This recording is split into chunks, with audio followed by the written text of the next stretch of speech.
성도 여러분 안녕하십니까?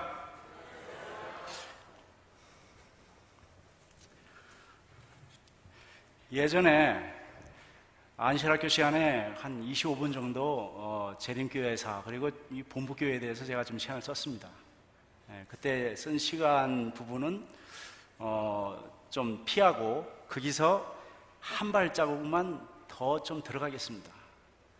이 재림교회사는 제가 공부를 해보니까 한 5시간 정도 주면 제가 여러분에게 아주 충분히 처음부터 끝까지 아주 깨알같이 그렇게 설명을 할 수 있을 것 같은데 그렇게 시간을 많이 주기가 어렵습니다. 제가 60분을 생각하고 준비를 했었는데 또 뭐 이렇게 얘기해 보니까 제가 할 수 있는 시간은 8시 25분까지입니다. 그래서 조금 서머리하고 요약하고 좀 이렇게 빨리 넘어가는 거에 대해서 여러분들이 이해를 해주시고 그래도 좀 저쪽 부분은 좀 미흡하다, 좀 궁금하다, 좀 더 알고 싶다 하는 부분은 핸드폰 번호 여기 이걸 좀 깔아주십시오. 핸드폰 번호가 있으니까 저에게 전화해서 말씀해 주시면 제가 하는 모든 얘기에 대해서 여러분과 함께 공유를 하고, 그리고 제가 할 수 있는 것은 제가 이 100년 동안 산 것도 아니고 이영림 목사님의 재림교회사, 그리고 김재신 목사님의 북한 재림교회사, 오만기 목사님의 한국 재림교회사, 그리고 이국헌 목사님의 또 재림교회사, 선교사 일지라든가 여러 수많은 사람들의 자서전, 이런 내용을 가지고 축구하고 공부해가지고 여러분에게 공개하는 거예요. 그래서 좀 부족한 부분이 있다 하더라도 틀린 부분이 있으면 저에게 전화를 주시면 감사하겠습니다. 자, 이게 보면 오늘 60분은 아니고요, 이 130ppt를 좀 요약을 해서 말씀드리고, 건축물을 중심으로 제가 좀 얘기를 하고 그 다음에는 인물을 중심으로 얘기를 하겠습니다. 재림교회, 우리 그 본부교회는 여러분들이 이제 보시면 알겠지만은 이 본부교회는 이코로 재림교회다 이렇게 생각하면 이해가 됩니다. 왜 그러냐면은 1904년에 우리 이제 진남포에 들어와요. 진남포에 들어와서 그 다음에 순안으로 옮기고, 순안으로 옮긴 게 1906년 순안으로 옮겨서 그 다음에 순안에서 서대문으로 옮깁니다. 사실은 서대문까지 2009년도까지는 이 재림교회가 본부교회의 형태가 별로 없어요. 사실은 옮겨 다니면서 작게 그냥 소규모로 다닙니다. 이 본부교회는 서대문에서 이 회기동으로 옮겨왔을 때부터 시작합니다. 그래서 1913년부터 이제 공사가 다 끝나가지고 여기서 시작을 해요. 그러니까 이 길 건너편에 있는 거예요. 본부교회는 여기는 없어요. 그리고 1930년에 이 본부교회와 시조사와 이 합회 전체 건물이 화재가 납니다. 불이 나가지고 다 타요. 그리고 한 건물이 무너지고 4개 건물로 확장해서 건물을 새로 짓습니다. 그때 1930년에 길 건너편인 이곳으로 이사를 하게 됩니다. 이사를 뭐 했다기보다도 그때는 다 우리 땅이었으니까. 그리고 이 앞에 길은 그냥 소가 지나가는 작은 길이었으니까 이렇게 나눠질 것을 생각 못했던 거죠. 그래서 1930년에 이쪽으로 옮겨와서 1943년 일본이 강제로 우리 재림교회를 문을 닫기까지, 그때가 이제 두 번째 우리가 기간이 됩니다. 이때까지만 하더라도 연합회장님이 그냥 본부교회 담임 목사로 맡은 거예요. 그래서 본부교회 입구로 재림교회다 그렇게 하면 이해가 쉬울 것 같아요. 그리고 이제 해방이 되고 나서 1945년부터 1967년까지의 기간, 이 기간까지는 연합회장님이 담임 목사님은 아니고 그 연합회의 각 부장들, 그리고 시조사의 직원들, 이런 분들이 돌아가면서 본부교회를 맡습니다. 그때까지만 하더라도 사실은 본부교회의 어떤 정확한 분리된 틀은 아니라고 봅니다. 그리고 1967년 우필은 목사님 때부터 이 본부교회가 독립된 교회로 이렇게 시작하게 됩니다. 예를 들자면 삼육대학교 안에 대학교회가 있어요. 그죠? 대학교회 있어요. 대학교회가 독립된 교회라고 말하기는 힘들어요. 우리 교수님들, 직원들, 목사님들이 같이 예배를 드려요. 그런데 어떤 사정이 있어가지고 저기 천성교회로 옮겼다. 그렇게 되면 이제 독립된 교회가 될 수 있어요. 바로 그렇게 이해를 하면 될 것 같아요. 그래서 1967년부터 지금까지는 독립된 교회 형태로 이렇게 되어왔다, 이렇게 생각하면 될 것 같습니다. 자, 이분 여러분들 잘 모르시죠? 우리 한국재림교회에서 어떻게 보면 가장 큰 그 위기, 큰 슬픔이 뭐냐면 1943년 12월 28일에 일본에 의해서 강제로 해산 명령을 받는 거예요. 그게 가장 큰 고통이었어요. 화면이 안 떠요? 화면이 안 뜬대요. 네. 그럼 그냥 얘기로 들으세요. 그리고 두 번째로 가장 재림교회의, 우리 한국재림교회의 크나큰 고통은 뭐냐면은 허시모라는 의료 선교사예요. 자, 허시모라는 그 의료 선교대사에서 제가 왜 얘기를 하냐? 우리가 오해를 할 수가 있어요. 잘 모르면 얼마든지 오해를 할 수 있어요. 그 오해의 내용을 말씀드리겠습니다. 1926년 그 조선일보에 나온 기사 내용이 바로 이 내용입니다. 그 당시 최명섭이라고 하는 그 아이가 있었는데 뭐 한 13, 14살 정도 됐던 것 같아요. 근데 이제 그 어머니가 재혼을 하는 바람에 김명섭이 돼요. 그래서 그 아이가 사과를, 이 순 안에 있는 담 안에 있는 사과를 자꾸 도둑질하는 거야, 이게 애가, 꼬마 애가. 그 당시 1908년에 순환진료소가 세워져서 로설 의사가 들어온 다음에 1920년까지 로설 의사가 의료 생활을 합니다. 그 다음에 20년에 미국으로 가요. 그 다음에 의료 선교사가 2명이 더 와요. 한 명은 자기 몸이 아파가지고 다시 1년도 안 돼서 들어가고, 또 두 번째 온 분은 자기 부인 몸이 안 좋아서 또 미국으로 돌아가고, 1925년에 허시모 의료 선교사가 한국에 와요. 그리고 6개월 만에, 오자마자 6개월 뒤에 이 꼬마애가 사과를 자꾸 훔치니까 한 번, 두 번, 세 번째는 더 이상 못 봐준다 하면서 붓으로 염산을 찍어서 얼굴에다가 한문으로 도적이라고 썼다. 이 내용이에요. 굉장히 무서운 내용이죠. 이 내용은 지금도 재림교인들 중에서 이렇게 알고 있는 사람들이 많이 있어요. 저는 이 내용에 대해서 상당히 많은 의심을 가지고 접근을 했죠.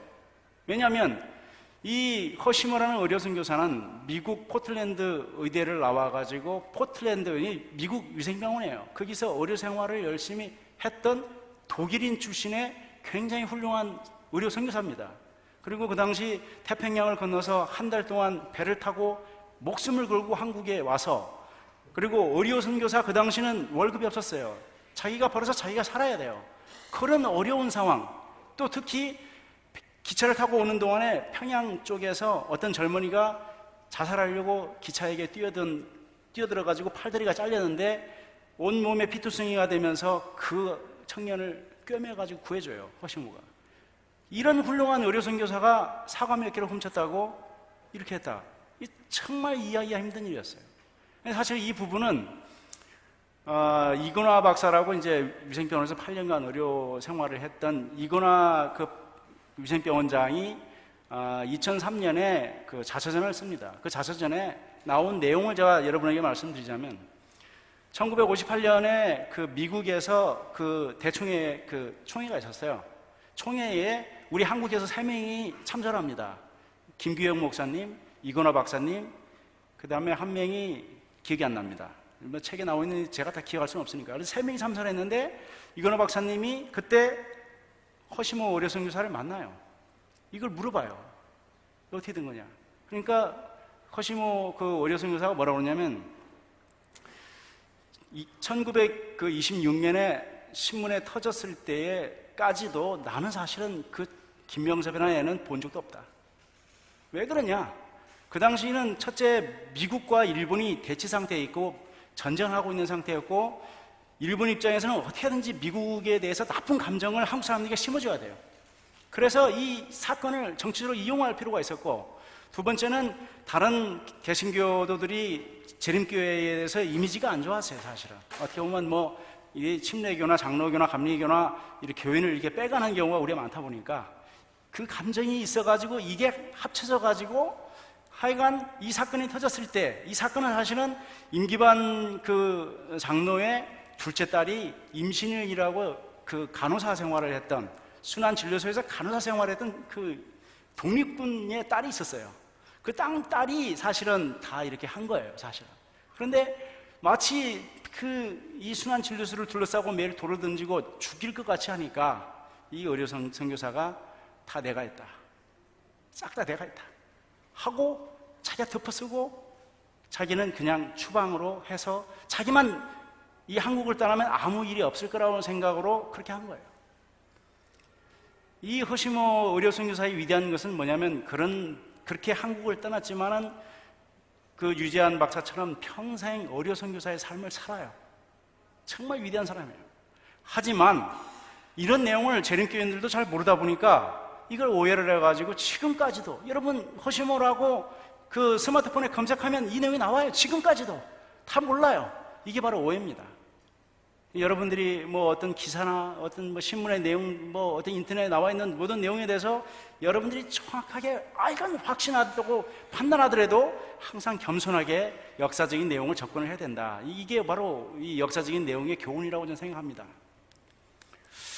자, 한국 기독교 전파에 대한 내용을 제가 간단하게 요약하겠습니다. 사실 강화도 조약은 1876년에 있었던 이 강화도 조약은 그냥 여러분이 볼 때는 그냥 넘어갈 수 있는 내용이 아니에요. 왜 그러냐면 이게 기독교와 연관이 있습니다. 일본과 이 조선이 조약을 맺으니까 미국이 야 우리도 조약을 맺자 하고 이 압력을 행사합니다. 그래서 1882년에 미국이 조선과 조약을 맺어요. 조약을 맺으니까 수많은 선교사들이 기회는 이때다 하고 한국으로 들어오게 돼요. 그래서 1884년에 알렌이라는 의료 선교사가 들어오고 1885년에 스크랜턴, 언더우드, 아펜젤러 이런 아주 기라상 같은 선교사들이 막 한국으로 들어옵니다. 그리고 을미사변이 일어났을 때 고종이 어디도 접근할 수 없는 어려운 상황에 있을 때에 알렌이 고종을 설득을 해서 한국의 기독교 포교의 자유를 내려주게 됩니다. 1898년에. 그러니까 기독교 포교가 자유가 있어야 기독교를 전파할 수가 있는 거예요. 우리는 어떻게 보면 이 알렌의 그 영향도 있는 거예요, 사실은. 자, 이게 알렌의 모습이에요. 연세대 가서 찍어왔어요. 사진 자료 이거 모으려면 정말 고생 많이 해야 됩니다. 연세대 가서 찍어왔는데 여기서 보면은 그 당시 선교사들의 모습은 어떻게 조선 사람들이 종처럼 이렇게 따라다녔던 그런 모습이 있어요. 네, 그렇죠? 이게 알렌의 모습이에요. 근데 알렌은 사실은 기독교에 끼친 영향은 있습니다. 첫째, 기독교 포교 자유를 얻어낸 거. 둘째, 1900년에 고종을 설득해서 하와이 이민권을 따내요. 그래서 1902년부터 하와이 이민이 시작을 해요. 어떻게 보면 재림교회는 하와이 이민을 통해 가지고 선홍조 이용련을 통해서 재림교회가 들어왔으니까 어떻게 보면 알렌이 또 재림교회에 영향을 또 일부 끼치긴 합니다. 하지만 이 사람은 선교사라는 측면보다는 정치인, 외교관이라는 측면이 강해요. 뭐 예를 들자면 철도 개설권이나 금광 개발권이나 이런 것을 너무 커미션을 무리하게 많이 이렇게 해가지고 미국으로 팔아넘기고 이런 행동이 있습니다. 그래서 사실은 이 어두움과 밝음의 그림자가 좀 있는 사람입니다. 자, 이게 알렌이라는 사람이고, 근데 이제 이분이 바로 그 당시 그 명성황후 가족을 이렇게 치료를 하면서 광해원, 이 세브란스 병원에 소시화되는데, 세브란스 병원은, 세브란스라는 사람은 사실 미국인인데 아주 그 돈이 많은 사람이에요. 그래서 세브란스 병원을 만드는데 큰 기여를 했다고 해서 그 사람 이름을 따서 세브란스 병원이 된 거고, 이게 이제 그 연세대가 이제 연희전문대학이 연희 대학교가 되고, 1958년에 세브란스 병원과 합쳐지면서 연세 이렇게 두 개를 합쳐져서 연세대학교가 이름이 생기게 된 거예요. 그래서 사실 연세대학교는 언더우드 선교사가 만듭니다. 언더우드 선교사는 장로교인이에요. 장로교인인데 세브란스는 감리교사단입니다. 사실 처음에 연세대학교는 6개 교파가 합쳐진 통합 기독교 종파라고 생각하면 됩니다. 그리고 언더우드는 여기 나와 있는 대로 120년간 언더우드의 아들, 이 아들과 있죠. 그 다음에 손자, 그 다음에 네 번째 증손자까지 이 한국에 선교사로 생활하고 미국으로 복귀를 하죠. 세 번째 그 손자는 6.25 전쟁 때 또 이 해군으로 지원해서 또 인천 상륙작전을 또 참여하기도 합니다. 참 아주 대단한 선교사고 3대까지가 지금 마포구 그 양화진 묘역에 시신이 거의 다 안치되어 있어요. 여러분들 한번 시간 나시면 한번 가보시면 상당히 도움이 많이 될 거라고 생각합니다. 그 다음에 이제 아펜젤러예요. 이 아펜젤러 모습도 보면 이 한국인이 이렇게 지게를 지고 이렇게 사실은 쿠니아히데 선교사가 한국에 왔을 때 한국 사람들이 상당히 좋아합니다. 왜 그러냐? 그 당시 선교사들 같은 경우는 한국인을 군림하는 종으로 이렇게 부리는 그 이미지가 있었는데 쿠니아히데 그 전도사님은 같이 먹고 같이 자고 같이 벼룩에 뜯기고 이런 모습이었기 때문에 쿠니아히데에 대해서 상당히 좀 긍정적인 반응을 하게 됩니다. 이 아펜젤러는 정동제일교회 그리고 배제학당 이것을 세우죠. 그리고 이분이 바로 이제 스크랜턴이라는 사람입니다. 이분들은 많이 알려진 있는 이분은 아니에요. 왜 제가 이걸 설명을 드리냐면 이분들이 성경을 번역을 하는 일을 다 가담을 해서 1904년에 그 마가복음, 누가복음을 시작으로 해서 성경이 나와요. 그냥 잘 알고 보면 우리는 그냥 갖다 썼지만은 이분들의 그 공로와 기여에 대해서는 우리가 또 생각할 필요가 있다고 생각합니다. 이분들이 바로 이제 메리 스크랜턴이 신학과 나온 어머니 그리고 아들 스크랜턴은 의사예요. 이 모자가 한국에 와서 또 큰 역할을 합니다. 자, 이게 그 당시 선교사들의 모습이에요. 여기는 이제 언더우드가의 이 집이에요. 언더우드 집인데 맨 아래쪽에 있는 그 사람이 언더우드, 뒤에 가운데 있는 사람이 아펜젤러, 그 다음에 오른쪽에 있는 수염 긴 그 모자 쓴 사람이 스크랜턴, 그 다음에 이제 뒤에 왼쪽에 있는 사람이 광야원에 있는 의사예요. 그 당시 선교사의 모습인데 사실 이것만 제가 올렸는데 이 뒤에 그 알렌 선교사도 같이 또 사진 찍은 것도 있어요. 그 당시 선교사가 워낙 적다 보니까 어떤 교파를 초월해서 같이 생활을 많이 하지 않았나 이런 생각을 합니다. 하여튼 그렇게 해서 이렇게 이제 손흥조와 이영년 우리 한국까지 이렇게 온 겁니다. 사실은 이 당시 이민은 우리 그 기독교인이 아니면 이민을 신청할 수가 없었어요.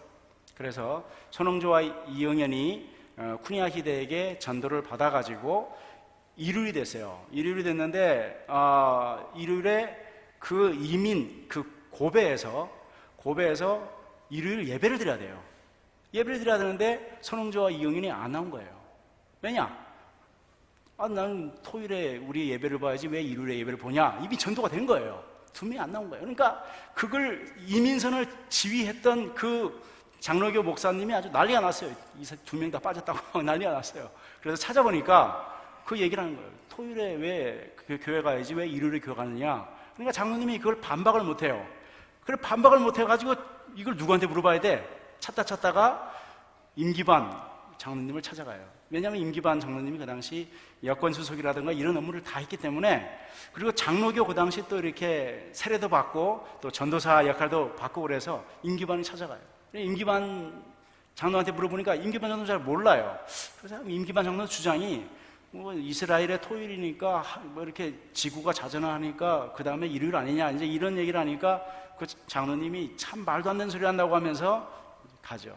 그리고 임기반 장로가 한국으로 오는 배편에서 손흥조를 배후에서 만나요. 그리고 안식일에 대해서 직접 손흥조에게 배웁니다.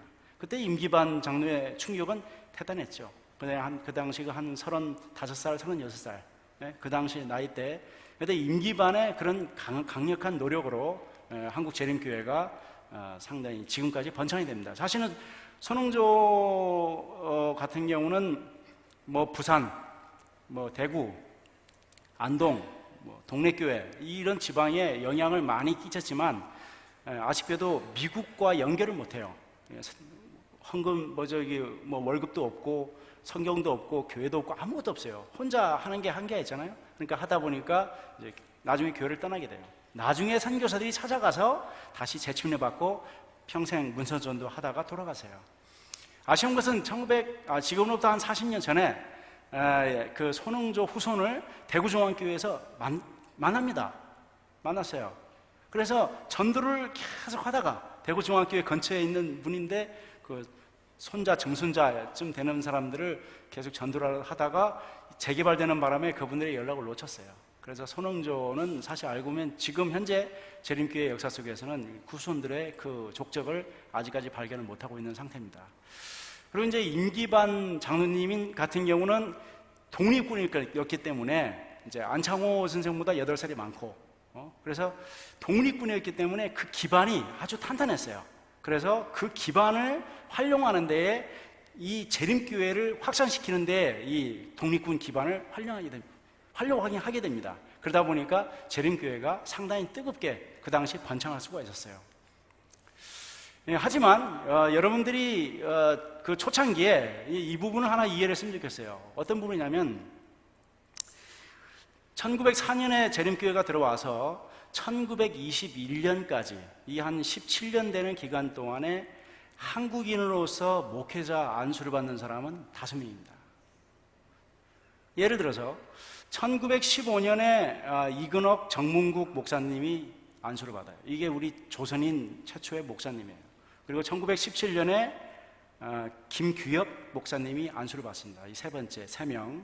그 다음에 1919년에 김예준 목사님이 안수를 받습니다. 4명. 그 다음에 1921년에 최태현 목사님이 안수를 받습니다. 5명. 그러면 이 얘기는 뭘 뜻하냐면 참 힘들고 어렵게 재림교회가 성장한다는 것을 판정하는 거예요. 왜 그러냐면 일제강점기이기 때문에 너무 어렵고 힘들고 어렵다는 것을 우리가 또 간접적으로 이해를 할 수 있는 부분입니다. 자, 이게 이제 1904년 모습이에요. 그러니까 우리가 1904년에 재림교회가 들어와서 제일 먼저 한 것은 교회를 짓는 거였죠. 바로 여러분들처럼 이렇게 헌당한 것처럼 교회를 짓는 거예요. 1904년 모습. 그리고 선돌 재림교회가 우리 한국인 재림교회의 최초의 모습이고, 강대무릎 교회가 이제 두 번째인데, 강대무릎 교회는 그 이석관 장로님이 그 교회를 책임졌는데, 이석관 장로님은 여러분 잘 모를 수 있는데, 이석관 장로님이 재림교인이었고 의명학교 교사였고, 그리고 첫째 딸을 안창호 선생과 결혼시켰고, 둘째 딸을 또 김창세, 또 우리 의료 선교사와 결혼을 시킨 분이에요. 김창세라는 분도 좀 뒤에 설명하겠지만 의명학교 교사였어요. 그래서 이렇게 4개 교회가 생겨나게 됩니다. 간단하게 요약하자면 아브람 라루라는 사람이 그레인저를 전도하고, 그리고 아브람 라루는 15년간 홍콩에서 중국을 전도하다가 1903년에 돌아가시고, 그리고 이제 그 그레인저는 일본에서 한 7년간 전도하고 돌아가시고, 그레인저가 쿠니아이데를 전도해서 쿠니아이데가 한국에 온 겁니다. 그래서 이응현, 손흥조, 임기반, 그리고 마지막으로 임기반 장로와 그 쿠니아이데가 선교사들을 요청해서 스미스 목사가 한국에 오게 된 거죠. 사실은 자, 이쪽 부분에 조금 위에 화면을 고르지 못한 것을 이해를 바랍니다. 스미스 목사님 내용을 뭐 자료 없이 제가 말씀을 드리겠습니다. 사실 스미스 목사님은 정말 그 성경 중에서 가장 비슷하게 비유를 들자면 바울과 같은 분이다. 저는 그렇게 생각합니다. 그 뺨도 많이 맞고 침도 많이 뱉고, 왜냐하면 처음에 이 한국에 와가지고 얼마나 많은 시련이 있었는지. 스미스 목사님이 한국에 와서 이제 서울에 먼저 왔어요. 서울에 먼저 와서 한국어를 3달, 4달 배웁니다. 그때 누구에게 배우냐면 아까 때 설명했던 언더우드 선교사에게 한국어를 배웁니다. 그리고 언더우드 선교사가 숙소라든가 뭐 문화라든가 이런 것을 다 알선을 해줘요. 그리고 그 임기반 장로에게 부탁을 합니다. 이게 한국 이 선교 본부는 진남포보다는 서울에서 하자, 이런 요청을 합니다. 근데 임기반 장로가 그걸 받아들이질 않아요. 그걸 받아들이지 않아서 진남포로 가요. 진남포로 간 다음에 뭐 1년도 안 돼서 바로 순안으로 옮깁니다. 순안으로 옮겼는데, 순안으로 옮길 때도 평양으로 옮기자고 또 임기반 장로는 주장을 합니다. 왜냐하면 그 임기반 장로 입장에서는 그 안창호 선생님은 장로교예요. 그리고 평양에서 장로교 미션서 구린 대성학원을 차려가지고 아주 잘 되고 있는 상황이에요. 어떻게 보면 그런 쪽으로 보면 경쟁자라면 경쟁자죠. 그래서 평양에 이걸 져야지 이걸 왜 순안 시골에 짓느냐, 이런 문제로 가지고 많은 어려움을 또 겪게 됩니다. 그리고 또 뭐 임기반 장로님 같은 경우는 그 강창호라고 하는 독립군과 함께 평양에다가 또 허락 없이 집을 사기도 합니다. 왜냐하면 그 당시 선교사들은 숙소를 자기 돈으로 해결해야 돼요. 누가 사택을 주는 게 아니에요. 자기 돈으로, 월급으로 숙소를 쳐야 돼요. 그래서 그 숙소 문제 가지고도 상당히 많은 그 어려움을 해결하는데 이 스미스 목사님 입장에서는 머리가 아팠어요. 그래서 스미스 목사님 입장에서는 학교를 져야 되겠다. 빨리 이 새로운 이 독립군 체계가 아니라 이 학교에서 이 신학과생들을 많이 배출을 해야 되겠다. 이런 생각을 하게 됩니다. 그래서 이 음영학교 입장에서는 여기 이제 음영학교가 보이는데, 네, 음영학교가 있죠. 음영학교는 사실은 한 70%의 돈을 스미스 목사님과 선교사들이 개인 돈을 내 가지고 이걸 짓습니다. 그만큼 간절했던 거예요. 왜냐하면 일본에서는 학교가 없으니까, 일본도 그 삼류학교가 없었어요. 그러니까 일본 내에서도 반대를 해요. 일본에서 질 테니까 와서 배워가라, 이렇게 하고 반대를 하는데도 불구하고 이 선교사들은 이걸 학교를 짓지 않고서는 이 조선의 이 복음화는 그만큼 힘들겠다고 생각을 하고 아주 뚝심 있게 음영학교를 밀고 나갔던 것입니다. 그래서 음영학교는 1904년에 재림교회가 세워졌을 때 이 1906년에 음영학교가 세워집니다. 그리고 제가 이분들을 다 설명을 하더라도 이분은 빼먹으면 안 된다고 생각해서 이분을 넣습니다. 이 사음태라는 분은 한국 재림교회사에 정말 큰 역할을 끼칩니다. 무지무지하게 큰 역할을 끼치는데, 이분은 이 18세에까지는 루터교를 다니다가 재림교인이 됩니다. 그리고 4년간 이렇게 열심히 전도하다가 어느 날 꿈을 꿉니다. 강 건너편에 하얀 옷을 입은 여자들이 애타게 부르는 꿈을 꿔요. 그리고 이상한 꿈이다 생각하고 잊어버리고 그 다음날 이 대청에서 온 편지를 받아보니까 조선이라는 나라에 가서 선교사로 가십시오라고 하는 내용이에요. 그래서 뭐 조선이라는 나라를 처음 들어보기도 하고 별로 관심도 없고 그래서 그냥 잊어버렸어요. 뭐 내가 굳이 조선에 가야 되나 이런 생각하고 그냥 갈까 말까 그냥 생각하고 잊어버렸는데, 그 하루 종일 전도지를 돌리고 오는 길에 한번 도서관에 가서 조선이라는 나라가 뭐지 하고 찾아봤어요. 백과사전에 보니까 그 조선에 그 하얀 옷을 입은 여자 2명이 서 있는 거야. 그 백과사전에 조선을 소개할 때 그 사진을 보니까 꿈속에서 본 그 여자였어요. 그래서 깜짝 놀라가지고 내가 조선으로 가야 되겠다, 그렇게 생각하고 이 사음태 여사는 조선에 옵니다. 그리고 조선에 와서 11개월 만에 음영학교 교사가 됩니다. 그러니까 한국어의 천재라고 봐야 돼요. 아주 뛰어난 언어의 마술사. 그렇게 일을 하고 이분이 그 당시 이제 시조사 업무, 그 다음에 또 안실학교 부장, 음영학교 교사, 뭐 여러 가지 일을 해요. 자, 여기 보면 이게 안 나오나요? 참 슬픈 일이다. 하여튼 그리고 이제 이 사음태 선생님의 여동생이 있었어요. 이 왕디아 선생님이 바로 사음태 선생님의 여동생이에요. 그리고 여동생이 바로 각지대대쟁투를 통번역을 하고, 그리고 사음태 선생님이 그 당시 고대사화라고 지금의 부조화 선지자를 통번역을 하셨죠. 그리고 13년이 지나고 나서 결혼도 안 하고 평생 살다가 이질에 걸려서 이 사음태 선생님이 생명이 끝나게 됩니다. 그래서 이 한국에서 오직 자기 생명을 깡그리다 바치고 미국으로 돌아가서 바로 사망한 분이 사음태 선생님이고, 그리고 그 여동생 사진을 여기 있는데 안 나와서 볼 수가 없네요. 참 어떻게 이 스크린은 계속 이 상태로 가야 되나요? 어떻게? 예? 이게 참.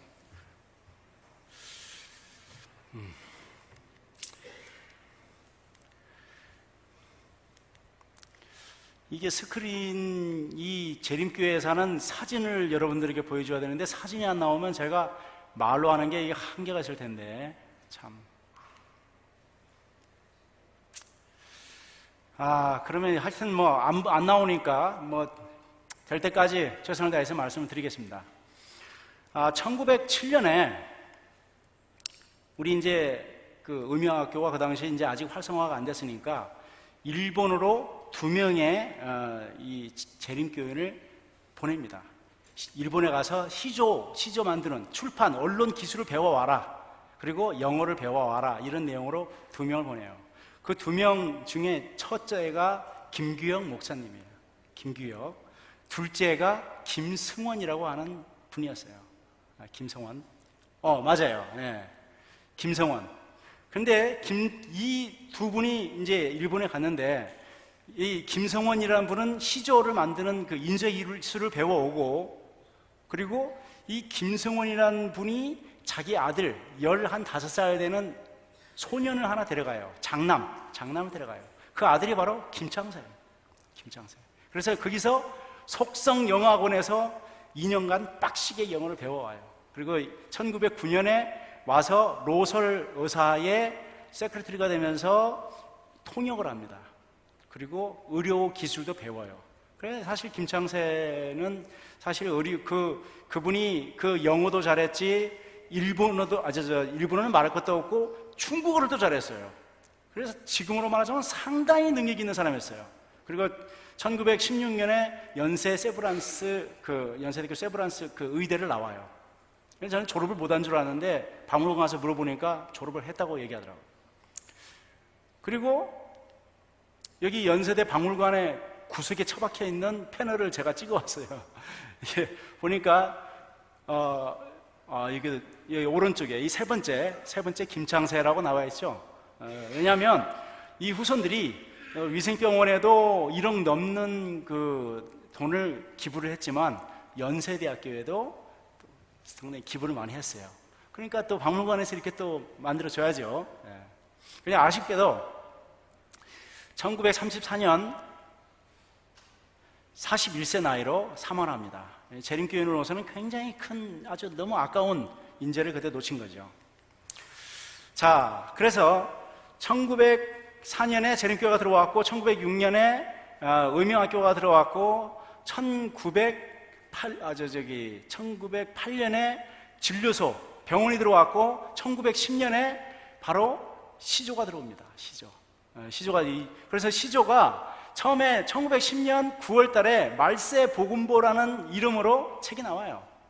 그런데 일본이 말세라는 말 기분 나빠, 바꿔. 그래서 세천사의 기별사. 그 당시 시조사가 그 언론사 이름이 세천사의 기별사였어요. 그리고 시조월보사로 바꾸면서 시조월보가 됐죠. 세천사의 기별을 보면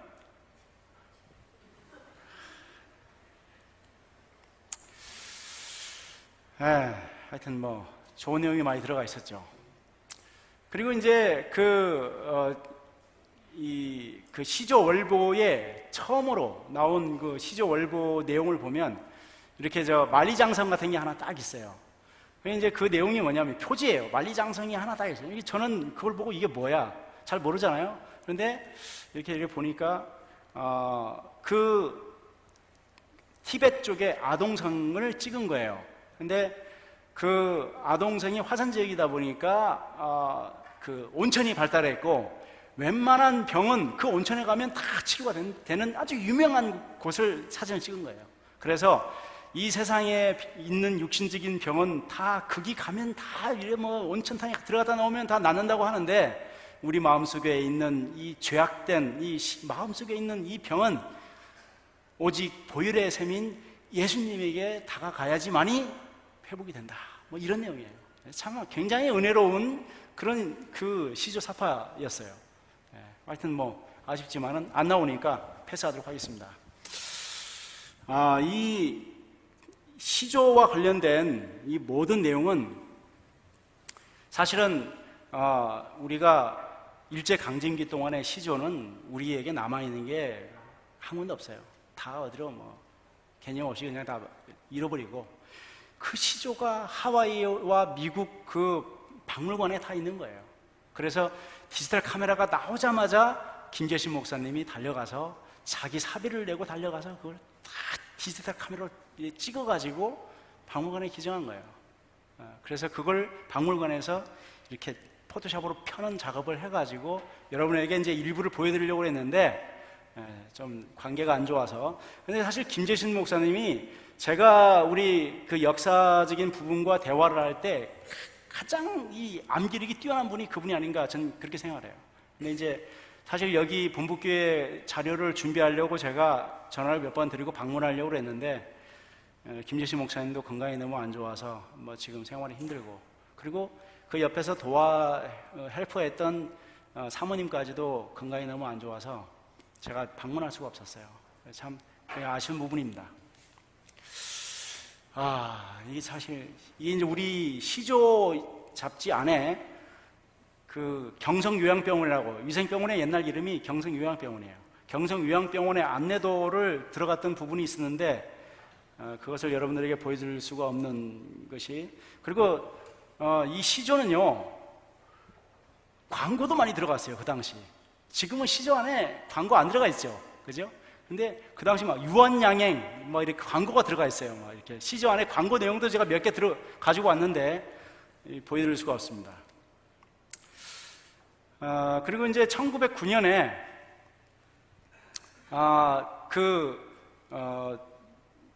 순안에서 본부를 서대문으로 옮깁니다. 왜 서대문이냐? 그것도 생각을 해봤어요. 그 당시 그 버터필드라고 하는 그 우리 합회장님이 미국인이다 보니까 한국의 이 서울에 잘 모르잖아요. 그래서 그 당시 베데르이라고 매일신보의 사장이었어요. 베데르이라는 그 사장님이 돌아가시고 사모님이 미국인이었거든요. 그래서 제가 미국인에게 어디로 좀 구할 장소가 있느냐 해서 물어봐가지고 그럼 우리 집에 좀 방이 있으니까 월세를 내고 좀 지내시오 해서 서대문으로 가게 돼요. 그래서 서대문에서 3년간 이렇게 생활을 하다가 아마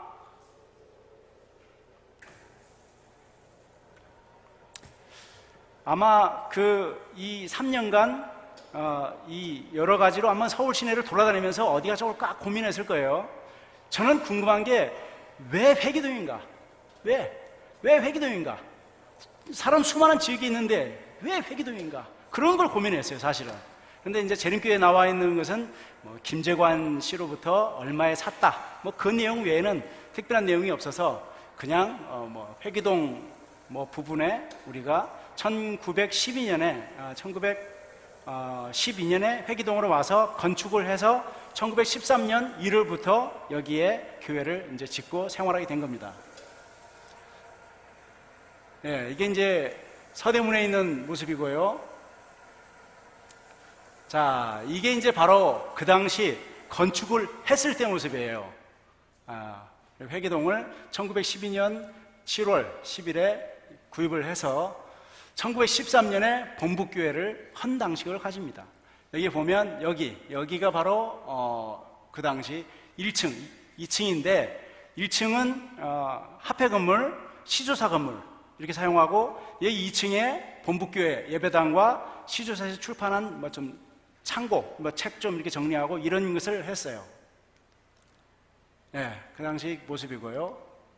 이것도 마찬가지 사진입니다. 조금 화질이 좋은 사진이죠. 조금 이해할 수 있는 사진이고, 이제 1930년대 영화반 모습입니다. 근데 이제 이게 1930년 1월에 원인모를 불이 나가지고 다 탑니다. 다 타가지고 참 우리로서는 큰 시련이 아닐 수 없었죠. 이거는 아까 때보다 화질이 좀 좋은 거예요.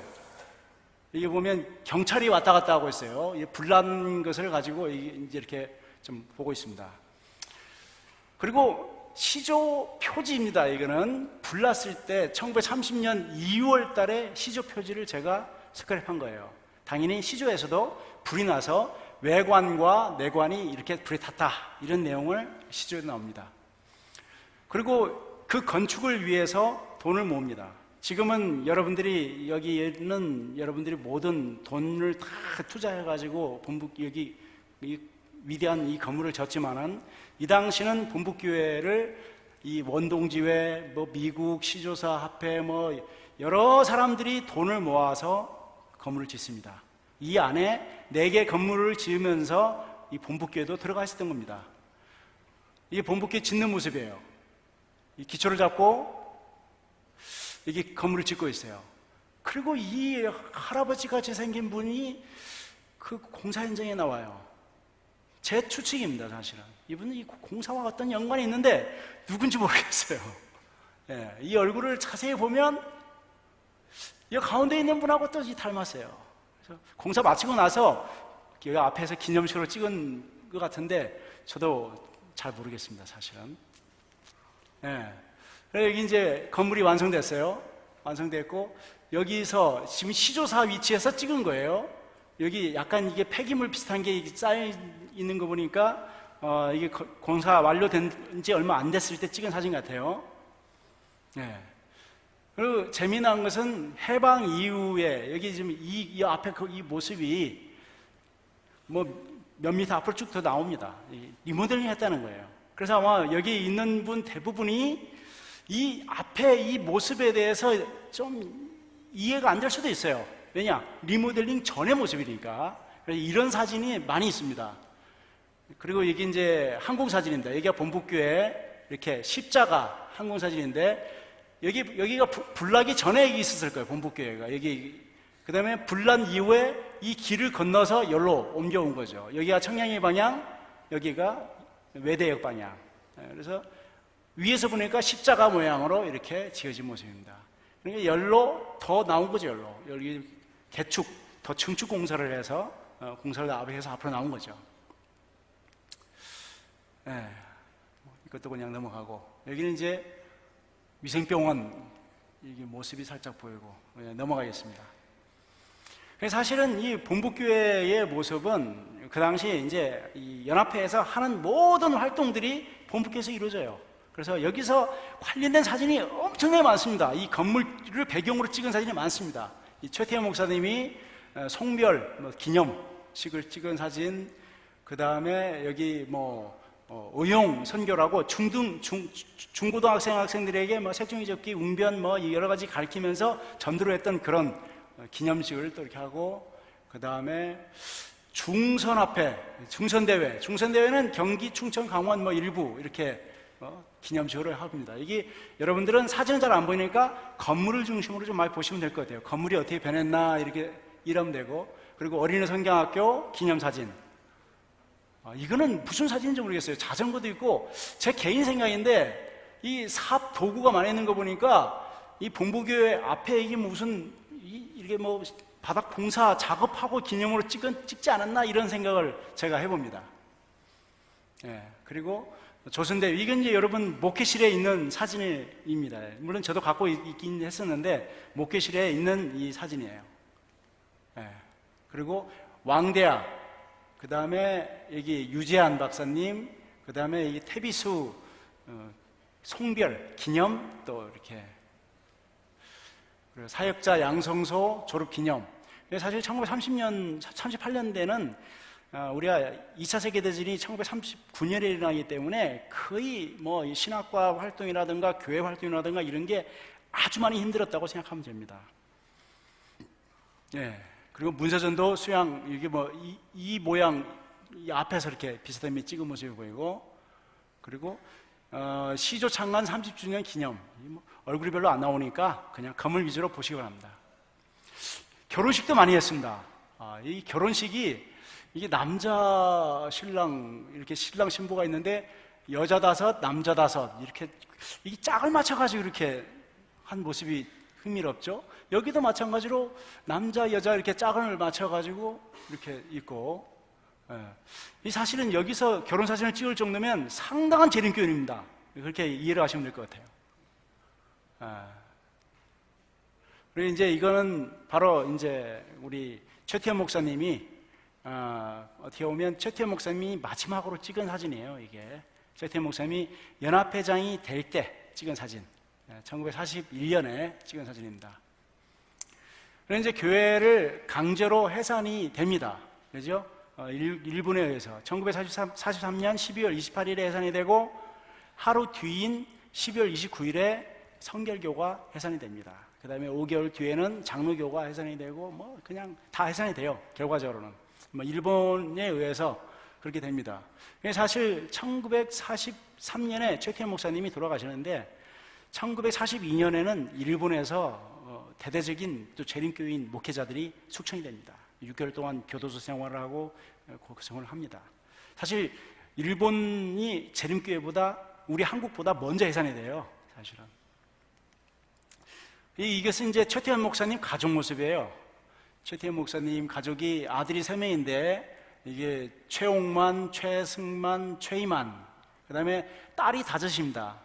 여기 가운데 있는 분이 이한나 사모님이라고 최태원 목사님 그 부인이고, 딸이 5인데 옥선, 옥희, 옥선, 옥인, 옥화, 옥년 뭐 이렇게 5명의 딸이 있었어요. 그리고 이제 여기는 조카들 아마 이런 모습인 것 같아요. 마찬가지로 해방 이후에 사진 모습이고, 제가 시간 관계로 바로 정리를 하겠습니다. 사실 이것은 이제 오해가 있습니다. 저는 이 사진을 수집하면서 이 본부교회가 이렇게 파괴되지 않았나 이런 생각을 했어요. 이게 본부교회라고 생각했어요. 이거 좀 그럴듯하잖아요. 정말 전쟁 때문에 파괴된 모습. 근데 오늘 여기 와서 물어보니까 여기서 가장 오래된 집사님이 본부교회가 전쟁을 마치고 나서 보니까 유리창 하나 안 깨졌다. 멀쩡했다. 이 사진은 제가 잘못 수집한 사진입니다. 하여튼 그것도 하나님의 은혜죠. 사실 유재한 박사가 이것을 왜 제가 올려놨냐면, 이것은 1936년도에 휘경동에 와서 찍은 사진이에요. 그리고 유재한 박사 부인의 이 메이벨 여사는 1929년에 한국에 와서, 순안에 와서 1937년에 작군 근종으로 사망을 합니다. 그래서 지금 마포구 그 양화진 묘역에 묻혀 있어요, 메이벨 여사가.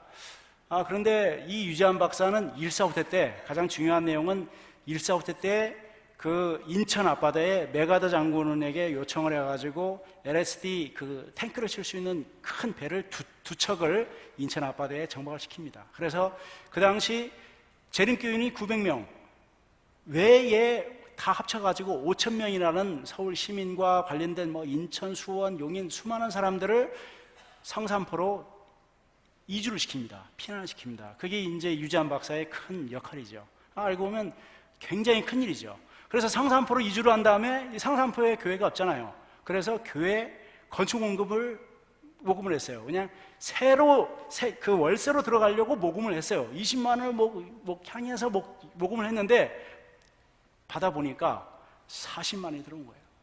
사실은 우리 한국재림교회사에서 건축 모금해가지고 따블이 나온 적은 이때가 처음이자 마지막입니다.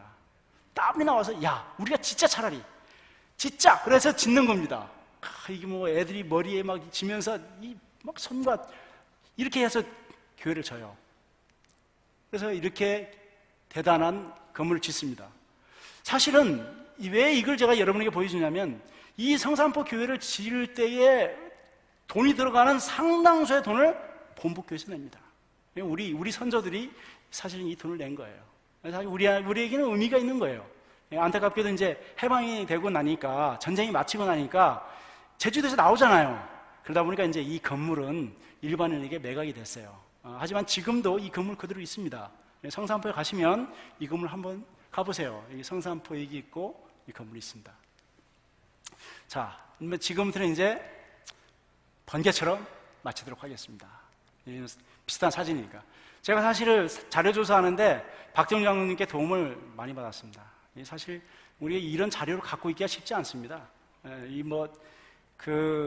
김재신 목사님이 그 시조를 갖다 한 리어크를 36대 박물관에 기전했는데 그 어느 직원이 다 그냥 고물상에 넘겨가지고 엿밥 까먹어버리고 막 이런 사건이 일어납니다. 사실은 이런 역사적인 자료에 대해서 우리가 소중하게 간직하기가 쉽지 않습니다. 사실은 박정희 장로님 정말 개인적으로 정말 감사하게 생각합니다. 제가 많은 이 자료를 모았죠. 사실 이제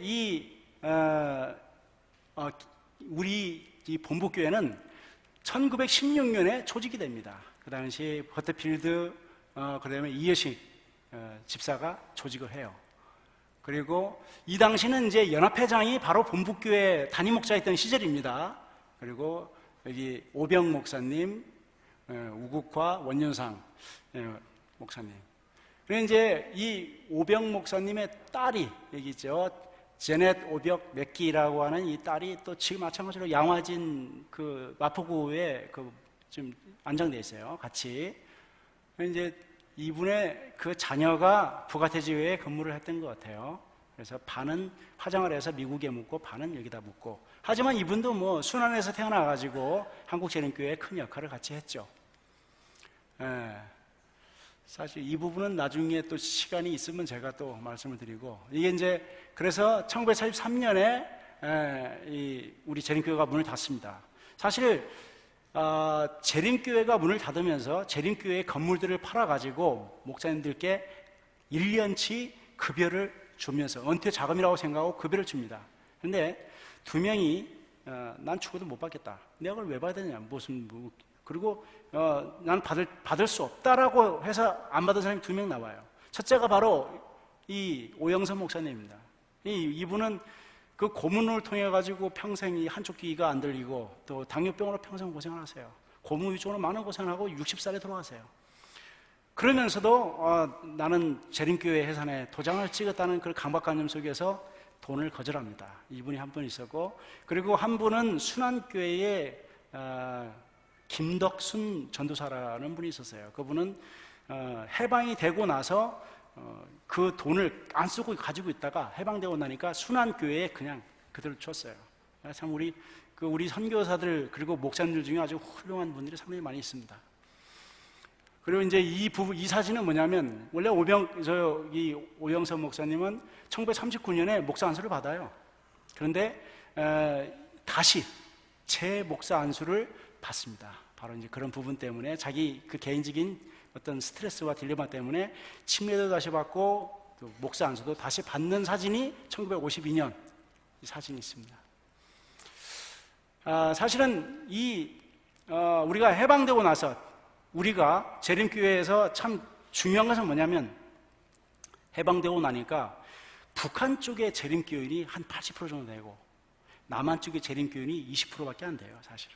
그래서 신도대회를 여니까 146명이 참석을 하는데 충청합회에서는 5명 참석합니다. 그만큼 우리 남한 쪽에 그 선교적인 터전이 없었어요. 6.25 전쟁을 통해 가지고 안타까운 것은 북한에 있는 수많은 재림교회를 잃었다는 거. 하지만 그 반대급부적으로 또 생각하자면 전쟁을 통해서 제주도, 부산 전 지역으로 해서 재림교회가 퍼져나갈 수 있었던 또 원동력이 됐던 것도 사실입니다. 사실은 그 북한 쪽에 그 선교 담당을 했던 북한 합회장이 바로 임성원 목사님입니다. 임성원 목사님이고, 임성원 목사님의 아들이 바로 이문성 목사님입니다. 1946년에 북한에서 전도회를 하는데 10월 달에 합니다. 전도회가 며칠 하냐면 60일 합니다. 자는 건 어디서 자냐? 교회에다가 그 지푸라기 깔고 자요. 60일을 전도회를 하고 대동강물을 깨서 침례를 합니다. 그 당시 북한의 그 어떤 믿음이 그 정도였어요. 우리 남한하고는 정말 비교할 수 없는 그런 선교를 이끌었던 분이 바로 이문서 목사님이 그걸 직접 봤어요. 제가 의정부 밀락동 교회에 가서 이제 이 재림교회사를 하니까 북한 재림교회사에 대해서 조금 더 설명을 좀 추가시켰으면 좋겠다라는 내용을 저에게 얘기를 하셨어요. 이문서 목사님께서. 왜냐하면 그 얼마나 뜨거운 역사입니까? 근데 사실 시간이 많지 않다 보니까 제가 좀 그 얘기를 많이 못했는데, 그리고 해방 이후에는 이제 김명교 목사님, 김교회 목사님, 사실은 해방 이후에 일대로 다시 카운트를 했는데 사실은 이걸 뭐 전체적으로 다 봐야 됩니다, 사실은. 근데 이제 우리 교회 연역집에 이렇게 적혀 있길래 제가 그냥 따다가 이렇게 적은 겁니다. 그리고 정동신 목사님, 이제 해방 이후에 이렇게 목사님들이 있습니다. 시간이 많지 않은 관계로, 이 우필원 목사님부터 이제 이 담임 목사로 이렇게 바뀌어서 움직입니다. 그리고 김상래 목사님 때 지하를 파가지고 윤영관을 만들고, 이게 이제 이여식 목사님, 제임스 리와 같이 찍은 사진을 같이 공유를 했고요. 그 다음에 김구준 목사님. 제가 사진을 스크랩할 때 가급적이면 젊었을 때 사진을 스크랩했습니다. 뭐 연세든 사진도 있겠죠. 근데 젊었을 때 모습을 찍었습니다. 그리고 청소년 회관을 엄기용 목사님 때 건축을 했고, 김재영 목사님, 그리고 김용대 목사님이 이제 그때 이제 뭐 103명 침례식을 거의 앉아있고, 나머지 자료들은 여러분들께서 제가 드렸던 자료집을 참고를 해주시면 좋겠습니다. 그리고 연구하는 목사님, 본부교회 옛날 모습인데요. 제가 좀 시간이 없긴 없지만은 한 가지만 더 여러분에게 좀 이 시간이 너무 지체됐다고 여러분들에게 야단을 맞더라도 이 부분을 좀 설명드리겠습니다. 이 신태식 목사님에 대해서 소개하겠습니다. 신태식 목사님은 1.4.5대 때 인천교회 담임 목사로 있었어요. 그러니까 수많은 사람들이 전쟁통에 600명이 넘는 우리 재림교인들이 인천교회에서 막 왔다 갔다 하겠죠. 그리고 이제 배를 출발해야 돼요. 배가 출발하니까 목사님 가시죠. 그러니까 신태식 목사님이 나는 배를 타고 가지 않고 걸어가겠다고 합니다. 왜냐? 내일 떠나야 되는데 내일이 안식일이에요. 그렇기 때문에 나는 안식일에 여행을 할 수 없다. 그러니까 난 걸어가겠다. 다 가라. 그렇게 합니다. 그래서 신태식 목사님은 못 가고 다 떠나요. 그런데 배가 고장나가지고 하루 지체가 됩니다. 그래서 가시죠 하니까 그제서야 신태식 목사님이 배를 타고 가세요. 참 굉장히 어떻게 우리가 생각할 때 정말 이 10계명의 목숨을 걸었던 분이 바로 신태식 목사님이 아닌가, 또 이런 생각을 합니다. 이것도 알고 보면 우리의 또 재림교회 역사입니다. 자, 이게 이제 연구하는 목사님이 있고 이 또 재미있는 사진이 있죠. 그리고 이게 연구하는 목사님이 옛날 삼육대학교 엘리야관이라고 오셨어요. 여러분 뭐 나이 드시면 다 알 거예요. 엘리야관이 이 건물 앞에서 찍었어요. 왜 찍었는지는 모르겠어요. 어버이날 행사인지는 모르겠는데 하여튼 뭐. 그리고 이제 오봉열 목사님, 김상도 원치재 목사님 이렇게 있고, 이게 이 명지원 교수님 옛날 젊었을 때 모습이 살짝 보이고, 여기 그 청년들이 무슨 이렇게 침례식 하고 있는 사진 같이 보입니다.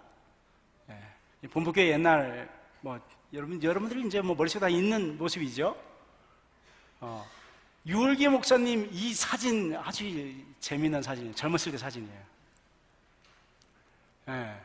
그러니까 신태수 목사님이 여기서 오랫동안 있다 보니까 좀 아무래도 행적들이 많습니다. 그리고 사실은 예전에 본부교회 그 본당 뒤에 이 예수님 재림하는 이 사진이 고등학생 때 그 모습이 저는 잊을 수가 없어요. 아주 이 모습을 보면 마치 정말 재림하는 느낌이 나고 이렇게 말씀이 더 은혜로웠던 그런 적이 있었는데, 그래서 제가 이 사진을 좀 제가 많이 요청을 해가지고 이 몇 개 좀 뒤에 사진이 나와 있는, 뒤에 그림이 나와 있는 것을 몇 개를 좀 제가 부탁을 받았습니다. 시간 관계로 이경우 목사님이 이제 바로 이 교회를 건축을 시작을 했고, 그리고 이제 떠나기 전에 마지막으로 여러분들 찍은 모습, 그리고 홍릉교회에서 몇 년 머물고, 이 사진은 제가 제목을 붙이자면 그 헌당을 위해서 고민하고 있는 장로님들의 심각한 표정, 이게 제목입니다.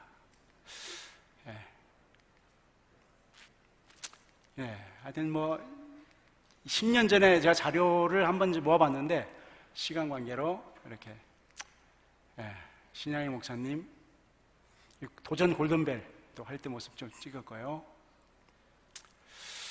이게 이제 그 본부 교회가 이렇게 개척을 한 청량리교회, 성교원교회, 이문원교회, 전동군교회, 중랑교회, 홍릉교회, 동문교회, 주천교회, 상당히 많은 그 교회들을 여러분들의 헌금으로, 여러분들의 노력으로, 여러분들의 기도로 개척한 그런 모습들이죠. 이제 다 끝났습니다. 사실은 다 끝났는데, 제가 이 마지막으로 이 사진을 왜 소개하냐면, 재림교회가 억지로 해산 명령을 받으면서 우리 지역에 있는 그 교회들은 강제로 조선총독부로 압수를 당하게 됩니다. 우리 교회 건물들이.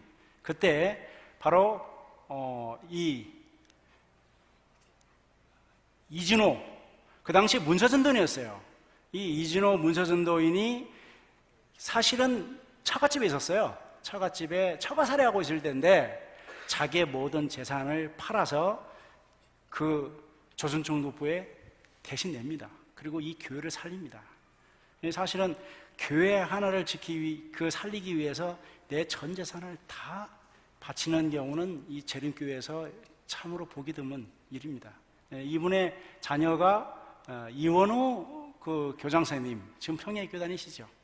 참 저는 이런 그 선교사들의 그 자녀들을 보면 그냥 고개가 사실 숙여집니다. 참 대단하죠. 저도 한번 가봤습니다. 의성 용현교회라고 이제 제가 처갓집이 의성이다 보니까 가봤는데 지금 6명 앉아 있어요. 뭐 시골이다 보니까 교회는 작지만 그래도 포기하지 않고 이 교회가 그대로 남아 있습니다. 자, 교회정은 2권 82쪽에 그대가 하늘을 잃는다면 모든 것을 잃는 것이고 그대가 하늘을 얻는다면 모든 것을 얻을 것이다. 참 우리가 하늘을 얻기 위해서 살아가는 삶이 되어야 되겠습니다. 저는 본부교회의 모든 역사를 정리하면서 사실 모든 것을 두 자로 요약한다면 바로 은혜가 아닌가 생각합니다. 100년 동안 이 본부교회를 눈동자와 같이 지켜줬던 하나님의 은혜, 그리고 선교사들의 피와 땀이 담겨진 그 선교사들의 은혜, 그리고 마지막으로 이 본부교회의 땀과 눈물과 헌금을 내서 여러분들의 사랑을 담은 전체 성도들의 은혜, 그래서 저는 은혜라고 생각합니다. 여러분 긴 시간 고생 많으셨습니다. 감사합니다.